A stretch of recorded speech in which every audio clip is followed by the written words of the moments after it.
എനിക്ക് മരിക്കണം തോന്നി. അങ്ങനെയാണ് ഞാൻ കൈ കട്ട് ചെയ്തത്. സൂയിസൈഡ് ചെയ്തിട്ടുണ്ടോ? അയാൾ എന്നെ എങ്ങനെ ചതിച്ചില്ലേ എന്നുള്ള ഒരു ദേഷ്യം എന്റെ മനസ്സിൽ അങ്ങനെ ഉണ്ടായിരുന്നു. ഞാൻ ഈ മക്കളെയും ഇവരിനെ ഉപേക്ഷിച്ച് പോകുന്നുള്ളൊരു ടോക്കായിരുന്നു. പക്ഷെ ഇവരിങ്ങനെ എത്ര പെട്ടെന്ന് വിട്ടിട്ട് പോകുമെന്ന് ഞാൻ ഒരിക്കലും വിചാരിച്ചിട്ടില്ല. മരണത്തിന്റെ വക്കിൽ പോയിട്ട് ഞാൻ തിരിച്ചു വന്ന ഒരാളാണ്. പിന്നെ എന്റെ മക്കളെ ഓർത്തിട്ടാണ് ഇപ്പോഴും ഞാൻ ജീവിച്ചുകൊണ്ടിരിക്കുന്നത്. പുള്ളിക്കാരി പറയുന്നത് ഈ സത്യമുണ്ട്, അബോർഷൻ ചെയ്തിട്ടുണ്ട്, കുഞ്ഞുണ്ടായിട്ടുണ്ട്. തെളിയിക്കട്ടെ, അങ്ങനെ ഞാൻ തയ്യാറാണ്. ഞാൻ എവിടെ വേണമെങ്കിലും എന്റെ ശരീരം ചെക്ക് ചെയ്യാൻ തയ്യാറാണ്. അവള് വന്നാൽ ഞാൻ തയ്യാറാണ്. അവള് പണ്ട് മുതലേ മഹാപേഴയാണ് എന്നൊക്കെയാണ് അവള് പറഞ്ഞിട്ടുണ്ട്. അവീതം പിടിച്ചിട്ടാണ് ഹസ്ബൻഡ് മരിച്ചതെന്ന്. കൈയോട് അവൻ പിടിച്ചതിന് ശേഷമാണ് അവൻ ആത്മഹത്യ ചെയ്തെന്നൊക്കെയാണ് അവള് പറഞ്ഞിരിക്കണം. അങ്ങനെ പറഞ്ഞിട്ടുണ്ടല്ലേ? ഇതിപ്പോ വോയിസ് മാത്രമാണ് അവളുടെ. ഇതിപ്പോ എനിക്ക് പറയാലോ അവളുടെ വോയിസ് അല്ല. പുള്ളിക്കാരിയുടെ ഫോട്ടോയും വന്ന് തുടങ്ങിയിട്ടുണ്ട്. എന്തും തെളിവോട് കൂടിയിട്ട് ചെയ്താലാണ് ഇപ്പൊ അതൊരു ഇതാവുള്ളൂ. അല്ലാണ്ട് തെളിവില്ലാണ്ട് ഒരു അപരാധം പറഞ്ഞുണ്ടാക്കി പറഞ്ഞാൽ അത് സത്യമാവില്ലല്ലോ. കുറച്ച് അഹങ്കാരിയായേ എന്നൊക്കെ അറിയുന്നുണ്ട്. കല്യാണത്തിന്റെ കാര്യം റിവീൽ ചെയ്യണതിന് മുന്നേ എനിക്ക് അഹങ്കാരം എന്നുള്ള പട്ടം തന്നിട്ടുണ്ട് ഇവര്. പൊതുവേ നമ്മള് ഡ്രസ്സിങ്ങിൽ ചേഞ്ച് ആയി, പിന്നെ നമ്മൾ ടൂറ് പോണ കാര്യങ്ങൾ ഇപ്പൊ തന്നെ ആൾക്കാർക്ക് കുറച്ച് നെഗറ്റീവ്. ഇവൾക്ക് അഹങ്കാരം കൂടി, ഇവൾക്ക് കാശ് കൂടി, ഇവര് പറയുന്ന പോലെ നമുക്ക് വികാരം കൂടി, കാമഭ്രാന്താണ് അവൾക്ക്, അങ്ങനെയൊക്കെ ഓരോരുത്തർ പറയുന്നുണ്ട്. അവൻ എന്നെ ഒരു പ്രായം നോക്കിയിട്ടല്ല അവൻ എന്നെ സ്നേഹിച്ചത്. അവൻ എന്റെ മനസ്സ് കണ്ടിട്ടും അവൻ എന്റെ സങ്കടം കണ്ടിട്ടാണ് അവൻ എന്നെ സ്നേഹിച്ചത്. ഹസ്ബൻഡ് മരിക്കാൻ വേണ്ടി കാത്തിരിക്കുവായിരുന്നു. ഹസ്ബൻഡ് മരിച്ചപ്പോഴും ഞാൻ ഷോക്കായിട്ടില്ല. ഞാനൊരു 2 പ്രസവത്തിലേക്ക് നിർത്താൻ വേണ്ടി ഒരുപാട് നിർബന്ധിച്ചതാണ് ഇവര് സമ്മതിച്ചിട്ടുണ്ടായിരുന്നില്ല. എനിക്ക് ദേഷ്യം വാശിയും കൂടിയായിരുന്നു. ഇത്ത പ്രസവം നിർത്തിയിട്ടില്ല. 5 മക്കളായിട്ടും പ്രസവം നിർത്തിയിട്ടില്ലായിരുന്നു. ഇല്ല. നിങ്ങൾ തമ്മിൽ ഒരു ബേബി പ്ലാൻ ഒക്കെ ഉണ്ടോ? ഞാൻ യൂട്യൂബിൽ കുറച്ച് റീച്ച് ആയപ്പോ എനിക്കിട്ട് പണി തന്നിട്ടുണ്ടായിരുന്നു. കൂടുപാത്രം. കൂടപാത്രം. അങ്ങനെ ഒരു പണി എനിക്ക് തന്നിട്ടുണ്ടായിരുന്നു. 2 ഫാമിലിയിൽ നിന്നും കുറെ കിട്ടി. അങ്ങനെയാണ് ആ 4-5 മാസം ഞാൻ ഡൗൺ ആയിട്ട് വീട്ടിലിരുന്നുണ്ടായിരുന്നത്. ഇത് ആർക്കും അറിയില്ല. മക്കളടക്കം ലീവ് എടുത്തിട്ട് എന്റെ അടുത്ത് വന്നിരിക്കുന്നു. കാരണം ഞാൻ മരിക്കാൻ പോണു. ഞാൻ കുറെ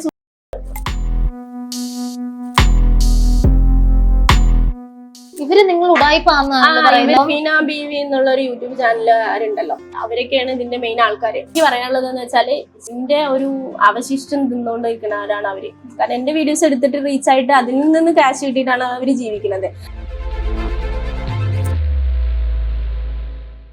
ലൈഫ് എന്റെയാണ്, ഞാനാണ് ജീവിക്കേണ്ടത്. അതിലിപ്പോ ഞാനൊരു കല്യാണം കഴിച്ചു എന്ന് പറഞ്ഞിട്ട് ഇവർക്ക് ഇത്ര ക്ഷോഭിക്കാനൊന്നുമില്ല. ഒരു സ്ത്രീ വിളിച്ചിട്ട് പറഞ്ഞു, നിനക്ക് എന്തുകൊണ്ട് ചെറിയ ചെക്കനെ കല്യാണം കഴിച്ചു, നിനക്ക് കുറച്ച് പ്രായമുള്ള ആളുടെ കല്യാണം കഴിക്കായിരുന്നില്ലേ എന്ന് എന്നോട് ചോദിച്ചു. എന്തിനും 10-60 വയസ്സായ ആളുടെ കല്യാണം കഴിക്കണം? എന്നെ ചെറിയ ചെക്കനെ ഇഷ്ടപ്പെട്ടു എന്നെ കല്യാണം കഴിച്ചു, അതിലിപ്പോ എന്താ തെറ്റെന്ന് ഞാൻ അവരോട് ചോദിച്ചു.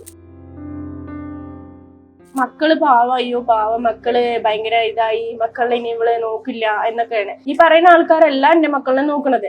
ഈ പറയുന്ന ആൾക്കാർ എന്റെ മക്കളെ നോക്കുന്നുണ്ടെങ്കിൽ ഇവര് പറയുന്നതിൽ ഒരു ന്യായം ഉണ്ടെന്ന് വെക്കാം. ഈ 5 മക്കളുടെ കാര്യം എനിക്ക് നോക്കാന്നുണ്ടെങ്കിൽ എനിക്ക് കല്യാണം കഴിച്ചിട്ട് മുന്നോട്ട് പോകാനുള്ള പ്രാപ്തി എനിക്കുണ്ട്.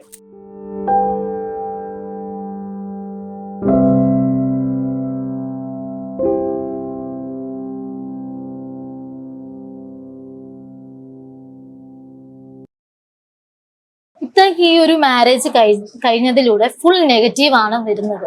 അവരോടൊക്കെ എന്താ പറയാനുള്ളത്? അവരോട് പറയാനുള്ളത് എന്ന് വെച്ചാല് ലൈഫ് എന്റെയാണ്, ഞാനാണ് ജീവിക്കേണ്ടത്. അപ്പൊ എന്റെ ലൈഫ് തിരഞ്ഞെടുക്കാനുള്ള അവകാശം എനിക്കുണ്ട്.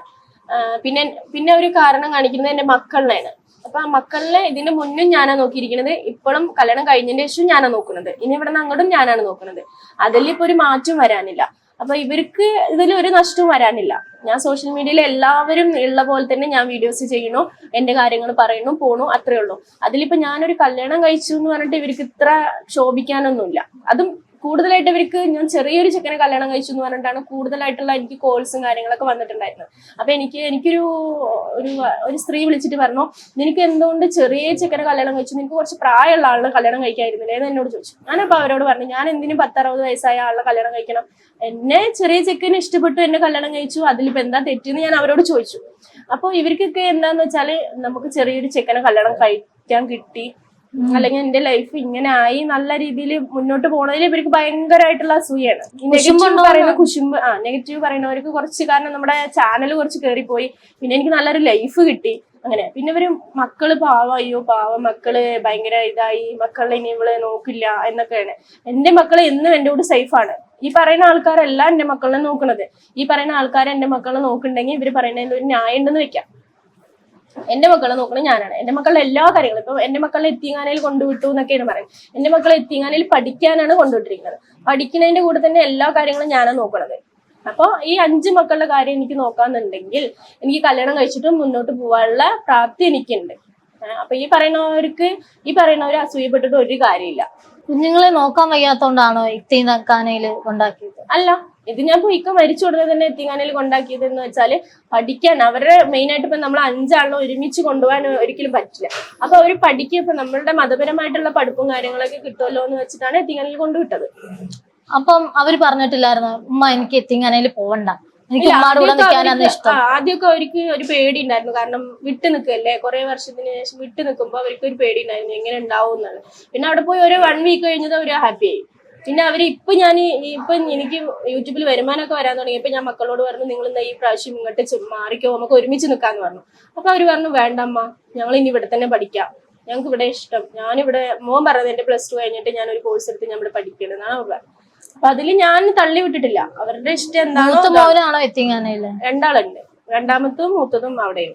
അതായത് പ്രായമുള്ള മക്കളെയും എത്തിങ്ങാനയിൽ 15 വയസ്സും 14 വയസ്സും. മൂത്തമ്മ 10ാം ക്ലാസ്, ചെറുത് 9ല്. ഈ റെമില എന്ന് പറയുന്നത് ആരാണ്? റംല എന്ന് പറയുന്നത് ഇക്കാന്റെ പെങ്ങള്. നിങ്ങൾ തമ്മിൽ എന്തായിരുന്നു പ്രശ്നം? ഈ ഒരു മാരേജ് കഴിഞ്ഞിട്ട് ശേഷമാണോ പുള്ളിക്കാരി കുറച്ചുകൂടെ നെഗറ്റീവ് പറയാൻ തുടങ്ങി? അവള് കുറച്ച് റൂഡാണ്. കാര്യം അറിഞ്ഞപ്പോ എന്തൊക്കെയായിരുന്നു? ഏത് മാരേജ്? ഈ അറിഞ്ഞിട്ടില്ല. ഇക്ക മരിച്ചതിന് ശേഷം അവരുമായിട്ട് ഒരു കോണ്ടാക്ട് ഇല്ല. അല്ല, എന്നാലും സോഷ്യൽ മീഡിയയിൽ ഇപ്പം അവള് പറയണത് ഇക്ക മരിച്ച പോലെ തന്നെ ബാക്കിയുള്ളവര് മരിക്കും, ഇവള് കല്യാണം കഴിക്കുന്ന ആൾക്കാരൊക്കെ മരിക്കും എന്നൊക്കെയാണ് അവള് പറയണത്. ശപിച്ചതാണോ? അതെനിക്കറിയാം. അവളുടെ ശാപമൊന്നും എനിക്ക് തട്ടില്ല, അത് വേറെ കാര്യം.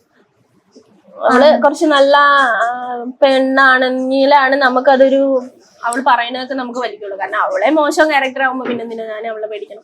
പകുതി പേരും പുള്ളിക്കാരിയാണ് സപ്പോർട്ട് ചെയ്ത് സംസാരിക്കുന്നത്. അത് പുള്ളിക്കാരി പറയുന്നത് ഈ സത്യമുണ്ട്, അബോർഷൻ ചെയ്തിട്ടുണ്ട്, കുഞ്ഞുണ്ടായിട്ടുണ്ട്. തെളിയിക്കട്ടെ, അങ്ങനെ ഞാൻ തയ്യാറാണ്. അവള് അങ്ങനെ വന്നാൽ ഞാൻ തയ്യാറാണ്. ഞാൻ എവിടെ വേണമെങ്കിലും എന്റെ ശരീരം ചെക്ക് ചെയ്യാൻ തയ്യാറാണ്. അങ്ങനെ ഒരു പ്രഗ്നന്റ് ഒരു പെൺകുട്ടി ഇപ്പൊ ആയിട്ടുണ്ടെന്ന് പറഞ്ഞാല് നമുക്ക് ചെക്ക് ചെയ്ത ഒരു ഡോക്ടറിനായിട്ട് ചെക്ക് ചെയ്ത് അറിയാലോ നമ്മൾ ഈ വർഷം പ്രഗ്നന്റ് ആയിട്ടുണ്ടോ അബോർട്ട് ചെയ്തിട്ടുണ്ടോ എന്ന് അറിയാലോ. അതിന് ഞാൻ തയ്യാറാണ്. അവള് വന്നാൽ ഞാൻ തയ്യാറാണ്. ഒരു പക്ഷെ പുള്ളിക്കാരി അങ്ങനെ വന്നാൽ നിങ്ങള് ആ ഒരു വീഡിയോ എടുത്ത് നിങ്ങൾ ചെക്കപ്പിന് പോകുന്നതും ഡോക്ടർ സംസാരിക്കുന്നതും എല്ലായിടത്തും ഇൻസ്റ്റാഗ്രാമിലും യൂട്യൂബിലും ഇടും ആൾക്കാരെ. അവള് മുന്നോട്ട് ഇറങ്ങി വന്ന സോഷ്യൽ മീഡിയയിൽ അവള് വന്ന് മുന്നിൽ അവളിപ്പോ വോയിസ് മാത്രമാണ് അവളുടെ. ഇതിപ്പോ എനിക്ക് പറയാലോ അവളുടെ വോയിസ് അല്ല. പുള്ളിക്കാരിയുടെ ഫോട്ടോയും വന്ന് തുടങ്ങിയിട്ടുണ്ട്. അതെനിക്കറിയില്ല, ഫോട്ടോ വന്നത് എനിക്കറിയില്ല. അവളുടെ വോയിസ് മാത്രമാണ് ഞാൻ കേട്ടിട്ടുള്ളത്. അപ്പൊ അവളുടെ വോയിസില് പറയുന്നത് ഇപ്പൊ അവള് പറയുന്നത് അവളല്ലാന്ന് എനിക്ക് പറയാൻ പറ്റുമല്ലോ. കാരണം ഞാൻ ഇപ്പൊ മുന്നിൽ നിന്ന് സംസാരിക്കുന്നുണ്ട്. അവൾ അതേപോലെ സോഷ്യൽ മീഡിയയിൽ മുന്നിൽ നിന്ന് അവൾ സംസാരിക്കുകയാണെങ്കിൽ അവൾ ഇതേപോലെ തെളിവുകളെല്ലാം ഞാൻ അബോർട്ട് ചെയ്ത ആൾക്കാരെയും ഡോക്ടറിനെയും എല്ലാം തെളിവ് സഹിതം അവള് കൊണ്ടുവരികയാണെങ്കിൽ ഞാൻ തയ്യാറാണ്.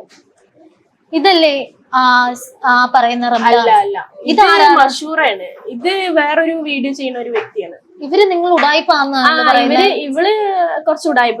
ഇവള് ഉടായ്പല്ല, ഇവളുടെ ഭർത്താവ് ഇതേപോലെ തൂങ്ങി മരിച്ചതാണ്. ഇവളുടെ ഹസ്ബൻഡ് മരിച്ചതാണ്. ഇവൾക്ക് 3 കുട്ടികളുണ്ട്. ഇവള് ഇതേപോലെ വീഡിയോസ് ഒക്കെ എന്നെ പോലെ ചെയ്യുന്നതാണ്. അപ്പൊ ഇവളുടെ വീടിന് വേണ്ടിട്ട് സഹായം ചോദിച്ച ആളാണ് ഇവള്. അപ്പൊ എന്താണ് ഇവള് എനിക്ക് എതിരെ ഒരു വീഡിയോ ചെയ്തു. കാരണം ഞാൻ മെഹർ കാണിച്ചിട്ടുള്ള ഒരു വീഡിയോ ചെയ്തപ്പോ ഇവള് പറഞ്ഞു അവള് നുണ പറയാണ്, മെഹർ താലി ചെയിന് മാത്രം അങ്ങനെ ഇടില്ല എന്നൊക്കെ പറഞ്ഞിട്ട് അവള് ഒരു വീഡിയോ ചെയ്തു. അതിനടിയിൽ ഞാൻ പോയി കമന്റ് ഇട്ടു, നിനക്കറിയോ എന്റെ കാര്യങ്ങൾ എന്നൊക്കെ ചോദിച്ചിട്ട് ഞാൻ നീ എന്തിനു മറ്റുള്ളവരുടെ കാര്യം പറയണം, നിനക്ക് നിന്റെ മക്കളുടെ കാര്യങ്ങൾ പറഞ്ഞിട്ടുള്ള വീഡിയോസ് ഇട്ടാ പോരേന്ന് ഞാൻ അവളോട് ചോദിച്ചു. അത് കഴിഞ്ഞ് സെക്കൻഡ് കഴിഞ്ഞിട്ട് അവൾ എനിക്ക് കോൾ ചെയ്തിട്ട് അവള് ചോദിച്ചു, ഷാജിദ ഞാൻ ഒന്നും അറിഞ്ഞിട്ടല്ല പറഞ്ഞത്, ഇങ്ങനെയാണ് അങ്ങനെയാണ്. കുറെ എന്റെ വീഡിയോന്റെ കമന്റ് ബോക്സിൽ കുറെ കമന്റ്സുകൾ നിനക്ക് ഷാജിദാനെ കുറിച്ചൊരു വീഡിയോ ചെയ്തൂടെ എന്ന് ചോദിച്ചപ്പോ ഞാൻ ചെയ്തതാണ്. അപ്പൊ ഞാൻ പറഞ്ഞു നീ അറിയാത്ത കാര്യങ്ങൾ എങ്ങനെ നീ വീഡിയോ ആയിട്ട് ചെയ്യാന്ന് പറഞ്ഞിട്ട് സംസാരിച്ചു. അതൊക്കെ കഴിഞ്ഞിട്ട് അവള് കുറച്ച് റൂഡായിട്ട് എന്നോട് സംസാരിച്ചപ്പോ നീ കുറച്ച് അഹങ്കാരിയാണ്, നീ അങ്ങനെയാണ് ഇങ്ങനെയെന്നൊക്കെ എന്നോട് പറഞ്ഞപ്പോ ഞാൻ പറഞ്ഞു നീ ഓവറായിട്ട് തുള്ളണ്ട, നീ തുള്ളി കാരണം നിന്റെ അക്കൗണ്ട് ഞാൻ റിപ്പോർട്ട് അടുപ്പിക്കും പറഞ്ഞു. സ്ട്രൈക്ക് കൊടുക്കും ഞാൻ പറഞ്ഞു. അത് അവള് പിന്നെ അത് പെട്ടെന്ന് പോയിട്ട് വേറൊരു വീഡിയോ ആക്കിയിട്ട് ഇട്ടു. പുള്ളിക്കാരിക്ക് അപ്പം ഇത് കഴിഞ്ഞിട്ട് വേറെ വീഡിയോ ഡിലീറ്റ് ചെയ്യാനോ വേറെ റിയാക്ഷൻ ആയിട്ട് വന്നതൊന്നുമില്ല ഇത്ത ഇങ്ങനെ പറഞ്ഞതിന് ശേഷം? അതിനുശേഷം വന്നോള് വീണ്ടും ഞാൻ പറഞ്ഞതിന് ശേഷം ഈ കോള് വിളിച്ചതിന് ശേഷം അവള് വേറെ വീഡിയോ ആയിട്ട് വന്നു. അവൾ എന്നെ ഇങ്ങനെ സ്ട്രൈക്ക് ചെയ്യിക്കുന്ന അവളുടെ വീഡിയോ അവളുടെ ചാനൽ കളയുന്നൊക്കെ പറഞ്ഞു എന്നൊക്കെ പറഞ്ഞിട്ട് അവള് വീഡിയോ ആയിട്ട് വന്നു. ഈ റെമിലേക്കും ഈ മഷൂറെ അറിയോ? അതറിയില്ല എനിക്ക്, സോഷ്യൽ മീഡിയയിലുള്ളതാണല്ലോ, കണ്ടിട്ടുണ്ടാവായിരിക്കും. ഈ ഇത്രയും നെഗറ്റീവ് സഫീന ബീവി എന്നുള്ള ഒരു യൂട്യൂബ് ചാനൽ ആരുണ്ടല്ലോ, സഫീന ബീവി, അതുപോലെ തന്നെ വേറൊരു ഒന്നും കൂടി ഉണ്ട്. അവരൊക്കെയാണ് ഇതിന്റെ മെയിൻ ആൾക്കാര്. ഈ വോയിസ് കൊണ്ടുവന്നിട്ടതും അങ്ങനെ എനിക്കെതിരായിട്ടൊക്കെ സംസാരിച്ചതൊക്കെ അവരാണ്. പറഞ്ഞു ചെയ്യിപ്പിച്ചതായിരിക്കും. പറഞ്ഞു ചെയ്യിപ്പിച്ചതാണ്. കാരണം ഇവര് ഇക്കാന്റെ പെങ്ങളിനായിട്ട് ഇവരാണ് കോണ്ടാക്ട് ചെയ്തത്. എന്നിട്ടാണ് അവളുടെ വോയിസ് ഒക്കെ ഇവരെടുത്തിട്ട് ഗ്രൂപ്പിലിട്ടത് വേറെ ആളെടുത്തിട്ട് വീഡിയോ ചെയ്തു. അങ്ങനെയാണ് ഈ സംഭവം സ്പ്രെഡ് ആയത്. ഈ ഒരു പുള്ളിക്കാരി മിണ്ടിയിലായിരുന്നെങ്കിൽ ഇതിപ്പോ ആരും അറിയില്ലായിരുന്നു. അങ്ങനെ സത്യമുള്ള കാര്യം പറയുന്നത് പ്രചരിപ്പിക്കുകയാണെങ്കിൽ മാത്രമാണോ പുള്ളിക്കാരി പറയുന്നത്? അവള് പണ്ട് മുതലേ മഹാപേഴയാണ് എന്നൊക്കെയാണ് അവള് പറഞ്ഞിരിക്കുന്നത്. അവിഹിതം ഉണ്ടെന്നല്ലോ പറഞ്ഞിട്ടുണ്ട്. അവിഹിതം പിടിച്ചിട്ടാണ് ഹസ്ബൻഡ് മരിച്ചെന്നൊക്കെയാണ് അവള് പറഞ്ഞിരിക്കുന്നത്. കൈയോട് അവൻ പിടിച്ചതിന് ശേഷമാണ് അവൻ ആത്മഹത്യ ചെയ്തെന്നൊക്കെയാണ് അവള് പറഞ്ഞിരിക്കുന്നത്. അങ്ങനെ പറഞ്ഞിട്ടുണ്ടല്ലേ? പുള്ളിക്കാരന്റെ വീട്ടുകാരും ഇപ്പം ചേട്ടന്മാരുണ്ടല്ലോ, ചേട്ടന്മാരെ ചതിച്ചു അങ്ങനെയാണെന്നല്ലോ പറയുന്നത്. അവരും ഇത് തന്നെ ആയിരിക്കുമോ പറയുന്നത്? അതറിയില്ല. അവിഹിത കൈയോടെ പൊക്കിയിട്ടാണ്. അവരുടെ വോയിസും കാര്യങ്ങളൊന്നും പുറത്തു വന്നിട്ടില്ല. അവരും ഇതിൽ ഇൻക്ലൂഡഡ് ആയിരിക്കും. ഇപ്പൊ ഇവള് അവരോട് സംസാരിച്ചപ്പോ അവരെ കുറിച്ച് ഞാൻ പറഞ്ഞപ്പോഴും ഇവള് അവരുടെ അടുത്ത് അവരുടെ ഏട്ടൻ പറഞ്ഞിരിക്കുന്നത് നമ്മളിപ്പോ അതിനെ കുറിച്ചിട്ടുള്ളത് വേണ്ട, അവര് ചെറിയ മക്കളല്ലേ, അവര് ജീവിച്ചു പൊക്കോട്ടെ, അവരിനെ ഇതാക്കണ്ടെന്നൊക്കെയാണ് ഇവള് ചേട്ടന്മാര് നല്ല ആൾക്കാരാണ് അങ്ങനെ പറഞ്ഞിരിക്കണോന്ന് ഇവള് വോയിസിൽ പറയുന്നുണ്ട്. അതൊരു വെളുപ്പിക്കലാണോ? അതറിയില്ല. കാരണം കുഞ്ഞുമക്കളുള്ള ഒരാളുടെ ആണല്ലോ ബിസിനസ് ചെയ്ത് ചതിച്ചത്. ഈ ഒരു ചിന്ത ഉണ്ടായിരുന്നെങ്കിൽ ആരെങ്കിലും അങ്ങനെ ചെയ്യില്ല. പിന്നെ ഇവള് പറഞ്ഞു അവരങ്ങോട്ട് 1 ലക്ഷം തന്നിട്ട് ഞാൻ കാരണമാണ് അവരുടെ കട ഇതാക്കാൻ കാരണം, ഞാനാണ് അവനോട്, എന്റെ ഹസ്ബൻഡിനോട്, എന്റെ ഇക്കാനോട് ഒഴിവാവാൻ പറഞ്ഞത്, പൈസ എങ്ങോട്ട് മേടിക്കാന്നൊക്കെ പറഞ്ഞത്. അവൾക്ക് ഒരു കാര്യം ഇതിനെ കുറിച്ച് അറിയില്ല. പിന്നെ അവള് വെറുതെ ഇങ്ങനെ ഓരോന്ന് പറയാ. ഫെയിം ആവാൻ വേണ്ടി ചെയ്യുന്ന. അതെ, അത്രേ ഉള്ളൂ.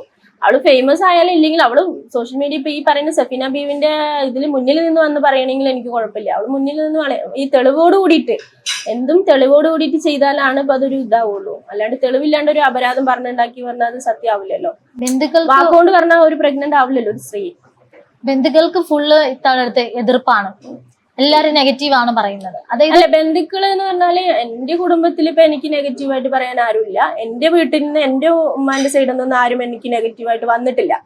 ഇപ്പൊ ഇവളാണ് മെയിൻ ആയിട്ട് നെഗറ്റീവായിട്ട് വന്നത്, വേറെ ആരും വന്നിട്ടില്ല. അല്ല, ഇത് പുറത്തു വന്നോണ്ടാണ് നമ്മൾ അറിഞ്ഞത് പുള്ളിക്കാരി നെഗറ്റീവ് ആണെന്ന്. അല്ല, പുറത്ത് വരാത്ത കാര്യങ്ങളില്ലേ? പുറത്ത് വരാത്തത് മീൻസ് ഇതിപ്പോ സോഷ്യൽ മീഡിയ വഴിയാണ് പുള്ളിക്കാരി നെഗറ്റീവ് പറഞ്ഞത്. അല്ലാതെ സോഷ്യൽ മീഡിയ വഴി അല്ലാതെ ബന്ധുക്കളുടെ അടുത്തും കുടുംബക്കാരുടെ പറഞ്ഞിട്ടുണ്ടാവായിരിക്കും. കല്യാണം ഇക്ക മരിച്ച ദിവസം തന്നെ ഇവര് ഫോണിലൂടെയൊക്കെ ഇവളിങ്ങനെ ഇതാണ്ടോ റീൽസ് ചെയ്യുന്ന അത് ഇതെന്നൊക്കെ പറഞ്ഞിട്ട് കൊണ്ടു നടക്കുന്ന ആൾക്കാരനൊക്കെ ഞാൻ കണ്ടിട്ടുണ്ട്. അങ്ങനെയാണ് ഇവ മരിച്ചത് എന്നൊക്കെ പറഞ്ഞിട്ട് പ്രചരിപ്പിച്ചിട്ടുണ്ടായിരുന്നു. ഈ ഇക്കായുമായിട്ട് ഭയങ്കര പ്രണയം, 15 വർഷത്തെ നീണ്ട ജീവിതം, എന്നിട്ട് എന്തിനാണ് സെക്കൻഡ് മാരേജിലേക്ക് പെട്ടെന്ന് കടന്നത്? അത് ഞാൻ പറഞ്ഞില്ലേ, എല്ലാവരും പറയുന്നുണ്ട് സെക്കൻഡ് മാരേജ് കഴിച്ചത് അവൾക്ക് കുറച്ചൊരു ഇത് കൂടിയിട്ടാണ്. അങ്ങനെ ഒരിക്കലല്ല. ഞാൻ സെക്കൻഡ് മാരേജ് കഴിക്കാൻ കാരണം എനിക്കിപ്പോ ഒരു എന്താ പറയാ, ഒരു മുന്നോട്ടൊരു ജീവിതത്തില് എന്തെങ്കിലുമൊക്കെ നമ്മുടെ സങ്കടങ്ങൾ പറയാനും അല്ലെങ്കിൽ നമ്മൾ സപ്പോർട്ടായിട്ട് ഒരാൾ കൂടെ ഉള്ളത് എപ്പോഴും നല്ലതാണെന്ന് എനിക്ക് തോന്നി. കാരണം ഒറ്റയ്ക്ക് ഒരു ജീവിതം ഒരിക്കലും ഒരു പെൺകുട്ടിക്ക്, കാരണം എന്നെ പോലെ തന്നെ ഒരുപാട് സ്ത്രീകൾ എന്നെ വിളിച്ചിട്ടുണ്ടായിരുന്നു. അപ്പൊ അവരുടെയൊക്കെ കഥകൾ കേൾക്കുമ്പോൾ എനിക്ക് തോന്നുന്നത് അവരുടെയൊക്കെ അനുഭവം, കാരണം അവരും ഇതേപോലെ 4-5 മക്കളുള്ള ആൾക്കാരൊക്കെ കുട്ടികളെ വളർത്താൻ വേണ്ടിയിട്ട് 10, 20, 23 വയസ്സിലൊക്കെ വിധവയായി. പിന്നെ അവര് മുന്നോട്ടുള്ള ജീവിതം മക്കൾക്ക് വേണ്ടിയിട്ട് ഇതാക്കി. പിന്നെ മക്കള് 10, 18, 20 വയസ്സായി അവരുടെ ഇതായപ്പോ അവര് കല്യാണം കഴിച്ചു അവരായി. പിന്നെ ഇവര് ഒറ്റപ്പെട്ടു. അപ്പൊ ഈ ഒറ്റപ്പെടുന്ന ടൈമിൽ ഇവര് ഇപ്പൊ ആലോചിക്കുന്നത് നമുക്കൊരു ഉണ്ടായിരുന്നെങ്കിൽ അല്ലെങ്കിൽ ഒരു സപ്പോർട്ടിന് ഒരാളുണ്ടായിരുന്നെങ്കിൽ നമ്മൾ ഒറ്റപ്പെടില്ലായിരുന്നു. ഇപ്പൊ മക്കളൊക്കെ വിദേശത്തും കാര്യങ്ങളൊക്കെ പോയി പറഞ്ഞാൽ എങ്ങനെയാലും എനിക്ക് 5 ആൺകുട്ടികളാണ്. എന്റെ മക്കളും ഇതേപോലെ വളർന്നു വരുന്ന ഓരോ സ്റ്റെപ്പ് ബൈ സ്റ്റെപ്പായിട്ട് അവരും ഇതേപോലെ പോവും. ലാസ്റ്റ് ഞാൻ ഒറ്റയാവും. അപ്പൊ അതിനെക്കാട്ടി നല്ലതല്ലേ നമുക്ക് സപ്പോർട്ടായിട്ടും നമുക്ക് പറയാനും നമ്മുടെ കാര്യങ്ങളൊക്കെ എല്ലാം ചെയ്യാനൊക്കെ ഒരാള് കൂടെ സപ്പോർട്ടായിട്ട് നിൽക്കുന്നത് നല്ലതാണെന്ന് എനിക്ക് തോന്നുന്നു. ആൾക്ക് ഇപ്പം കുഞ്ഞുങ്ങളെ ഇഷ്ടമാണ്. ഒരു 2 വർഷം 1 വർഷം കഴിഞ്ഞിട്ട് കുഞ്ഞുങ്ങളെ മാറ്റി നിർത്തിയിട്ട് എന്റെ കൂടെ തന്നെ നിക്കണം, ഒറ്റയ്ക്ക് നിക്കണം എന്ന് പറഞ്ഞാ നിൽക്കുവോ? അങ്ങനെ അവൻ പറയില്ല. ആണാണ്, വിശ്വസിക്കാൻ പറ്റില്ല. ചിലപ്പം പറയാം, പറഞ്ഞില്ലെന്നിരിക്കാം. എന്നാലും നമ്മൾ മുൻകൂട്ടി ഒരു കരുതൽ എടുക്കണമല്ലോ. എന്റെ മക്കളെ വിട്ടിട്ട് ഒരിക്കലും നിൽക്കില്ല. പുള്ളിയുടെ അടുത്ത് എപ്പോഴായാലും പറയുമോ? എപ്പോഴായാലും എന്റെ മക്കളിനെ വിട്ടിട്ടുള്ള ഒരു കളിയില്ല എന്ന് ഞാൻ എല്ലാവരുടെ പറയലുണ്ട്. ഇപ്പൊ എനിക്ക് വന്ന കല്യാണങ്ങളിലൊക്കെ അതാണ് ഞാൻ പറഞ്ഞിരിക്കുന്നത്. എന്റെ മക്കളിനെ വിട്ടിട്ട് ഒരു കളിയില്ല. അതിപ്പോ ഇവനോടാണെങ്കിലും എന്റെ മക്കളിനെ വിട്ടിട്ട് ഞാൻ എവിടെയും വരില്ല. അല്ലെങ്കിൽ ഈ മക്കളിനെ അവർക്കൊരു സ്റ്റേജ് ഉണ്ട്, അവരെ നോക്കേണ്ട ഒരു സ്റ്റേജ് ഉണ്ട്. അതുവരെയ്ക്കും നമ്മൾ നമ്മുടെ കടമയാണ് അത് ചെയ്യുന്നത്. അത് ഞാൻ ചെയ്യും. കാരണം എന്താന്ന് വെച്ചാൽ ഇപ്പൊ സെക്കൻഡ് മാരേജ്, രണ്ടാം അച്ഛൻ എന്നൊക്കെ പറഞ്ഞ ആദ്യമേ കുറെ പേര് വരും. പിന്നെ ഇവര് കുഞ്ഞുങ്ങളെ ഉപദ്രവിക്കാൻ തുടങ്ങും, മാറ്റി നിർത്താൻ തുടങ്ങും. അങ്ങനെയൊക്കെ ഒരു പേടിയുണ്ടോ?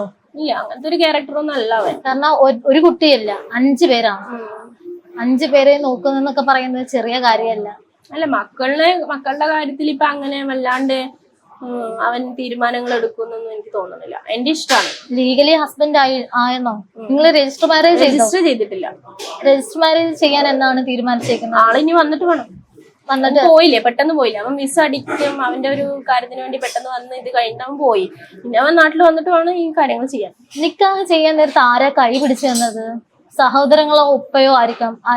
കൈ പിടിച്ചു തന്നത് നമ്മളുടെ ഒരു അറിയണ ഒരു ഉസ്താദാണ്. നമുക്ക് ഇപ്പൊ ഉപ്പ ഇല്ലാത്ത സ്ഥിതിക്ക്, ഇപ്പൊ ഇനി നമുക്ക് ഇല്ല അങ്ങനെയുള്ള ഒരു സ്ഥിതിക്ക് ഇങ്ങനെ മാരേജ് കഴിച്ചു കൊടുക്കുന്ന ഒരു സ്ഥലമുണ്ട്, അവിടെ പോയിട്ടാണ് ഞങ്ങൾ കല്യാണം കഴിച്ചത്. ഈ ഒരു ചെറിയ ചെക്കനെ കല്യാണം കഴിച്ചതിന് ശേഷമാണ് കുറച്ച് അഹങ്കാരിയായേ എന്നൊക്കെ ആൾക്കാർ നെഗറ്റീവ് പറയുന്നുണ്ട്. അപ്പൊ എന്താ തോന്നുന്നത്? ഇങ്ങനെ തോന്നുന്നു കേട്ടോ, എന്റെ ഒരു കല്യാണം കഴിച്ചതാണോ ഇവർ ഇത്ര നെഗറ്റീവ് പറയുന്നത്? അല്ലെങ്കിൽ ഞാൻ അഹങ്കാരിയായി മാറിയത് രണ്ടാമത് കല്യാണം കഴിച്ചോണ്ട്? കല്യാണത്തിന്റെ കാര്യം റിവീൽ ചെയ്യുന്നതിന് മുന്നേ എനിക്ക് അഹങ്കാരം എന്നുള്ള പട്ടം തന്നിട്ടുണ്ട് ഇവര്. അത് പൊതുവേ നമ്മള് ഡ്രസ്സിങ്ങിൽ ചേഞ്ച് ആയി, പിന്നെ നമ്മൾ ഓരോ ടൂറ് പോണ കാര്യങ്ങൾ ഇങ്ങനെ കിട്ടപ്പോ തന്നെ ആൾക്കാർക്ക് കുറച്ച് നെഗറ്റീവ്. ഇവൾക്ക് അഹങ്കാരം കൂടി, ഇവൾക്ക് കാശ് കൂടി, പണം വരാൻ തുടങ്ങി, അപ്പൊ ഇവള് ചോദിക്കാനും അങ്ങനെയൊക്കെ. പിന്നെ കല്യാണം കഴിഞ്ഞത് അറിഞ്ഞപ്പോ ഇവൾക്ക് ചെറിയ ചെക്കനെ കിട്ടിയപ്പോ ഇവളിപ്പോ കൂടുതൽ ഇതായി എന്നൊക്കെ പറഞ്ഞിട്ട് അങ്ങനെ. നിങ്ങൾ തമ്മിൽ ഒരു ബേബി പ്ലാൻ ഒക്കെ ഉണ്ടോ? അതൊന്നും ഞങ്ങൾ തീരുമാനിച്ചു. ഓൾറെഡി 5 മക്കളുണ്ട്. പക്ഷെ പുള്ളി ഇക്കാക്ക് 26 വയസ്സേ ഉള്ളൂ. കാരണം ഇനിയും വർഷങ്ങളുണ്ട്. അപ്പം ഇതിലൊരു പ്രശ്നം ഇങ്ങനെ നടക്കണോണ്ട് വീട്ടുകാര് ഇത് അക്സെപ്റ്റ് ചെയ്തിട്ടില്ലല്ലോ. അപ്പൊ അതിന്റെ ഒരു പ്രശ്നം നടക്കണോണ്ട് ഞങ്ങൾ അതിനെ പറ്റിയിട്ടൊന്നും ചിന്തിച്ചിട്ടില്ല. പ്രസവം നിർത്തിയിട്ടില്ല. 5 മക്കളായിട്ടും പ്രസവം നിർത്തിയിട്ടില്ലായിരുന്നു. ഇല്ല. തട തീരുമാനമായിരുന്നോ? തീരുമാനം പ്രസവം നിർത്തണ്ട. 5 മക്കളുണ്ടായപ്പോ എന്തെങ്കിലും ഒക്കെ നമുക്ക് ശരീരത്തിൽ ഓരോ മാറ്റങ്ങളൊക്കെ വരത്തില്ലേ? കുഞ്ഞിലേ ഉള്ളൊരു വിവാഹമായിരുന്നല്ലോ. മാറ്റം എന്ന് വെച്ചാല് ഞാൻ മെലിഞ്ഞിട്ടായിരുന്നു. പിന്നെ കല്യാണം കഴിഞ്ഞതിന് ശേഷം വണ്ണം വെച്ചു. പിന്നെ ഡെലിവറി കഴിഞ്ഞതിന് ശേഷം ഒരുപാട് വണ്ണം വെച്ചു. അങ്ങനെയൊക്കെ ആ മാറ്റങ്ങൾ ഉണ്ടായിട്ടുണ്ട്. പ്രത്യേകിച്ച് മാറ്റങ്ങളൊന്നും എനിക്ക് തോന്നിയിട്ടില്ല. ഷാരിഖിനെയൊക്കെ ഇക്കാക്ക് ഇഷ്ടമാണോ? ഇത് ഇങ്ങനെ ആൾക്കാർ പറഞ്ഞിട്ടുണ്ടായിരുന്നോ? ഹസ്ബൻഡ് മരിക്കാൻ വേണ്ടി കാത്തിരിക്കുവായിരുന്നു, നമുക്ക് ആടിപ്പാടി ജീവിക്കാൻ വേണ്ടി. അങ്ങനത്തെ കമന്റ്സ് ഒക്കെ വന്നു.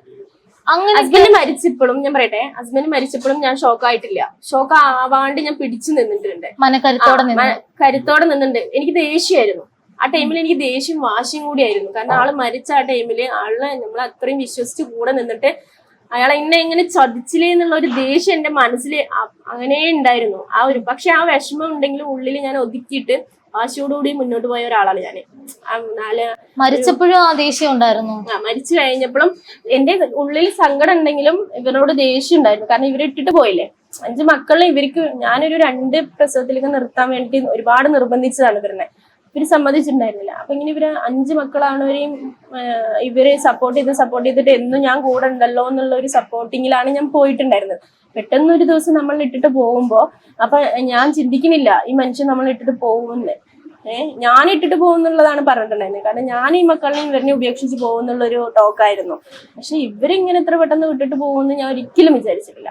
അപ്പൊ അങ്ങനെ വിട്ടിട്ട് പോയപ്പോ എനിക്ക് സങ്കടവും ദേഷ്യവും എല്ലാം വാശിയായിരുന്നു. ജീവിതത്തോടൊരു വാശിയായിരുന്നു. കാരണം അങ്ങനെയാണ് ഞാൻ മുന്നോട്ട് പോയിട്ടുണ്ടായിരുന്നത്. 40 ദിവസമാണ് ഞാൻ ഇരുന്നിരിക്കുന്നത്. അത് കഴിഞ്ഞിട്ട് ഞാൻ വർക്ക് നോക്കി. വർക്കിന് ഒരു 4-5 മാസം വർക്കിന് പോയിട്ടുണ്ട്. അപ്പൊ ആ ടൈമിലൊക്കെ ഞാൻ വീഡിയോ ചെയ്യുമ്പോഴൊക്കെ എനിക്ക് എന്റേതായ ഒരു വാശിയിലായിരുന്നു നടന്നിട്ടുണ്ടായിരുന്നു. ആരും ഞാൻ വകവെച്ചിട്ടുണ്ടായിരുന്നില്ല. എന്റെ കാര്യങ്ങൾ ഞാൻ നോക്കിയിട്ടുണ്ടായിരുന്നു.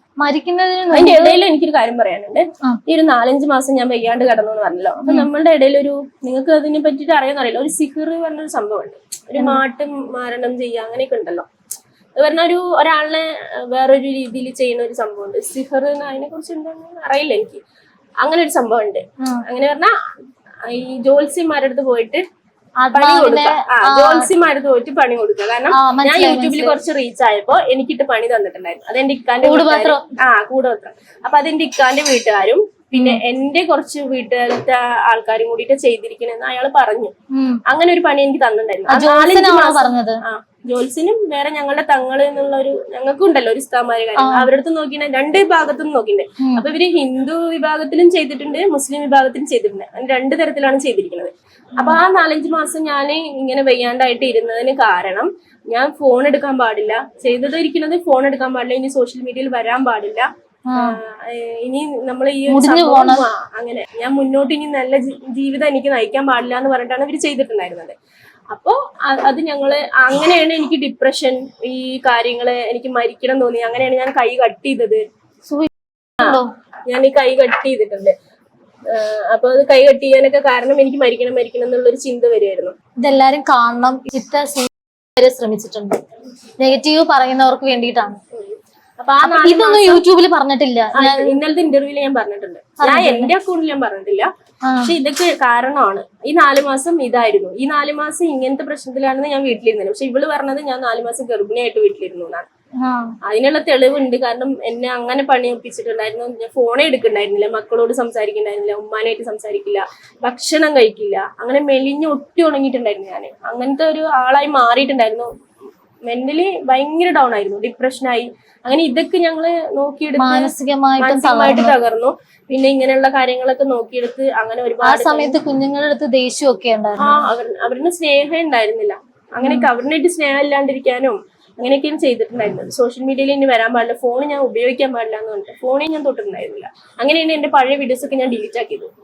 കാണാൻ വയ്യാണ്ട് ഡിലീറ്റ് ആക്കി. കുറേ വീഡിയോസ് ഉണ്ടായിരുന്നു, 100-300 വീഡിയോസ് ഉണ്ടായിരുന്നു, എല്ലാം ഡിലീറ്റ് ആക്കി. ഇത് എപ്പോഴാണ് അറിഞ്ഞത് ഇവരിങ്ങനെ ചെയ്തു വെച്ചിട്ടുണ്ടെന്ന് തോന്നി തുടങ്ങിയത്? അതെനിക്ക് മെന്റലി ഞാൻ ഒരുപാട് ഡൗൺ ആയി. എനിക്കിങ്ങനെ മയങ്ങി വീഴ, ഞാനിങ്ങനെ മൊത്തത്തില് വയ്യാണ്ടാവുക, ഒരുമാതിരി വരാൻ തുടങ്ങിയപ്പോ വീട്ടുകാരൊക്കെ കൂടി പോയിട്ട് നോക്കി.